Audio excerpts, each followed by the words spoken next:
అక్క ప్రతి వారం ఒక వారం వండిందే మళ్ళో వారం అయితే రిపీట్ చేస్తావంటారా? ఏం చేస్తాం చెప్పండి? మనం ఏదైతే ఇష్టంగా తింటామో అది తెచ్చుకొనే వండుకోవడం బెటర్ అని నా ఒపీనియన్. అంటే తెచ్చుకొని తినకుండా వేస్ట్ చేసి పారేయడం కన్నా మనం తినేవే తెచ్చుకొని వండుకుంటే బెటర్ అనేసి నేను అనుకుంటా. ఇంకా అలా అని చెప్పి ఇంక ఈ రోజు అయితే కూరగాయలు ఉన్నాయి. దొండకాయ ఉంది, బెండకాయ ఉంది. ఎందుకో తెలీదు నాకైతే ఆలుగడ్డ కర్రీ అయితే తినాలనిపించిందే ఆలస్యం. ఇంకా అవన్నీ పక్కన పెట్టేసి ఆలునైతే కట్ చేసుకున్నాను. ఇంకా కట్ చేసుకొని వంట అయితే స్టార్ట్ చేశాను.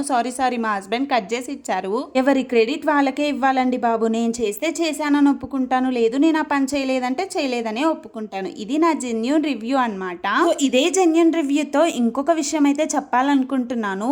చాలా మంది ఆడపిల్లలకి జుట్టు అంటే చాలా ఇష్టం, కానీ ఈ జనరేషన్ లో జుట్టు అందరికీ ఊడిపోతుంది. ఆ స్కూల్ డేస్ లో అయితే నాకు చాలా పెద్ద జుట్టే ఉండేది, బట్ ఇప్పుడు అంతా పోతుంది. సర్లే ఇంట్లో ఎలాగో ఖాళీగా ఉన్నామని కొన్ని హోమ్ రెమెడీస్ అయితే యూజ్ చేస్తున్నా. వర్కౌట్ అయితే మీతో ఖచ్చితంగా షేర్ చేసుకుంటా.